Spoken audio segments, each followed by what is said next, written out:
সব আল্লাহর ইচ্ছা। মহান আল্লাহ তাআলা চাইলে মরা গাছে ফুল ফুটতে পারে। আর এই বকনাটা হিটে আসা তো তুচ্ছ একটা ব্যাপার। আসসালামু আলাইকুম খামারি ভাইরা, দেখতে পাচ্ছেন এই যে আমার বকনাটা, এটা কিন্তু অটোমেটিক হিটে চলে আসে আল্লাহর রহমতে। তো এখন এত ছোট বকনা বাছুর হিটে আসার কারণ, লক্ষণ এবং করণীয়, এই বিষয়গুলোতে আমরা বিস্তারিত আলোচনা করব ইনশাআল্লাহ। তো প্রিয় খামারি ভাইরা, দেখতে পাচ্ছেন একদমই ছোট একটা বাছুর এবং ওর যে শরীরের অবস্থা খুবই জরাজীর্ণ একটা অবস্থা। এর কারণ হচ্ছে ওর একটু সমস্যা আছে, পেটের সমস্যা, পেটটা বড়, মানে পেটে কৃমি থাকতে পারে বা ছোটবেলায় ওকে দুধ দেওয়া হয় না, এরকম কিছু একটা। তো এর কারণে ওর শরীরের এই অবস্থা। ও কিন্তু অনেক ভালো খায়, তো তারপরেও এরকম স্বাস্থ্যের একটা বকনা কিরকম ফুল হিটে আসতে পারে, এটা কিন্তু একটু বোঝার জন্য একটু মাথাটা আপনাকে খাটাতে হবে। দেখতে পাচ্ছেন ও কালকে সকাল থেকে ওর ভিতরে সিমটমগুলো দেখতে পাচ্ছি আমি, মানে হিটে আসার মানে লক্ষ্যগুলো সেগুলো দেখতে পাচ্ছি। তার আগে বলি, ও হুট করে কেন হিটে আসলো?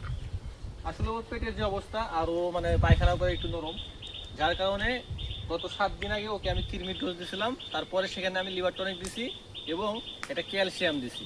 মূলত যে ক্যালসিয়ামটা ওকে দেওয়া হয়েছে, সেই ক্যালসিয়ামটা যখন আমি গুণাবলী করলাম, সেখানে দেখলাম যে এই ক্যালসিয়ামটা মূলত একটা গাভীর জন্য দুধ বৃদ্ধি করে এবং তার জরায়ুতে কোনো সমস্যা হলে সেই সমস্যা দূর করে এবং মানে একটা বকনাকে হিটে আসার জন্য যথেষ্ট পরিমাণ কাজ করে।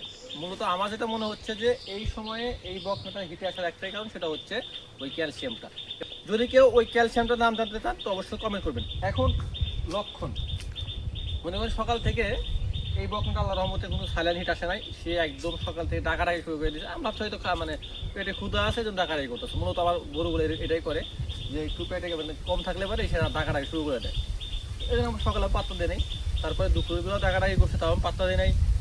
দেন আমি যখন সন্ধ্যায় যখন আমার গোয়াল ঘরে গেছি, যখন দেখি যে উল্লেস দিয়ে মানে এখান দিয়ে একদম মিউকাস দিয়ে পরিপূর্ণ আর কি, তো তখন আমার বোঝা বাকি হলো না যে সম্পূর্ণ হিটে চলে আসছে। এই যে হিটে আসলো, এটা হচ্ছে শুধুমাত্র ওকে জাস্ট কিডনির ডোজটা দেওয়ার কারণে, প্লাস ওকে ভিটামিন মিনারেল এবং ক্যালসিয়াম দেওয়ার কারণে। বকনা বা গাভী আছে যেগুলো হিটে আসে না, এবং হিটে না আসার একটাই কারণ, সেটা হচ্ছে গরু যদি পেট বড় হয়, গরু পেটে যদি কৃমি থাকে বা আপনার গরু দুর্বল হয়, তাহলে কিন্তু সেটা কিন্তু হিটে আসবে না। এবং দেখতেছেন ও কিন্তু লাগাতার কিন্তু এখন কিন্তু ডাকাডাকি করে যাচ্ছে। তো যে সকল গরু বা বকনা বা গাভী হিটে আসে না, সেগুলোকে আপনারা কী করবেন, নিয়মিত কৃমি ডোজ দেবেন এবং ওকে ঠিক মতো সুষম খাবার দেবেন। দেখবেন যে অটোমেটিকলি আপনার গাভী কিন্তু হিটে চলে আসে। এখন করণীয়, আমার যে বকনাটা, এটা বয়স মেবি 11 মাস থেকে 1 বছর হবে। এখন কি এই বকনাটা এখানে বীজ দেবো? প্রশ্ন থেকেই যায়। ওর যে বডি স্ট্রাকচার, ওর যে গঠন, ওর যে ওজন, সেই অনুযায়ী আমি ওকে বীজ দেবো না। হয়তো আমি বীজ দিলে একটা বাছুর পাইতাম খুব তাড়াতাড়ি, কিন্তু আমার এই যে ভালো মানের একটা ফ্রিজিয়ান বকনা, এটা কিন্তু নষ্ট হয়ে যাবে। যার পরিপ্রেক্ষিতেই আমি ওকে বীজ দেবো না ইনশাল্লাহ। আজ থেকে ওকে আমি আরও ভালো করে খাবার দাবার দেবো। আমি অলরেডি ভিটামিন নিয়েছি, 2টা পাউডার নিয়েছি। সেই পাউডার দুটো খুবই ভালো, যার কোনো সাইড ইফেক্ট নাই। এইগুলো তারপর খোল ভুসি যা কিছু আছে, আমি আরও 2-3টা মাস ওকে খাওয়াবো। আর বর্তমান বডি ওয়েট মেবি 80 কেজি বা 2 মনের মতো হবে আর কি। কখনোই আপনারা 2 মনের কোনো বকনাকে বীজ দেবেন না। অন্তত 150 থেকে 180 কেজি হলে পারে শুধুমাত্র আপনি এই ফ্রিজিয়ানের বকনাকে বীজ দিতে পারবেন। দেশি গরুর ক্ষেত্রে আলাদা, তবে উন্নত মানের গরুগুলোকে সেই পর্যায়ে বডি স্ট্রাকচার হতে হবে বাচ্চা দাঁড়ানোর জন্য। এখন বাচ্চা নষ্ট হওয়ার সম্ভাবনা আছে এবং প্রসব করার সময়, বাচ্চা প্রসব করার সময় কিন্তু একটা জটিল সমস্যা তৈরি হতে পারে।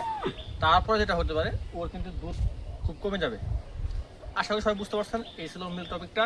আমি এখন আল্লাহর রহমতে ইনশাল্লাহ এইবার আর বীজটা দিচ্ছি না। ওর বডি দেখতে পাচ্ছেন, ওর সব কিছু দেখতে পাচ্ছেন, যাতে করে মনে হয় না ওকে বীজটা ঠিক। তবে যদিও ও একদম ফুলফিল হিটে চলে আসছে ভাই। তো সবাই ভালো থাকবেন, সুস্থ থাকবেন ইনশাল্লাহ। চ্যানেল নতুন হলে অবশ্যই সাবস্ক্রাইব করবেন এবং পরবর্তীতে এই বকনা সম্বন্ধে ইনশাল্লাহ আপনারা ফুলফিল আপডেট পাবেন। আপনারা অলরেডি জানেন যে আমাদের বড় বকনাটা আছে, সেটা কিন্তু গত 2 মাস আগে কিন্তু হিটে চলে গেছে। আল্লাহর রহমতে এখন দেখা যাক কি হয়। সবাই ভালো থাকবেন, সুস্থ থাকবেন। আসসালামু আলাইকুম রহমতুল্লাহ।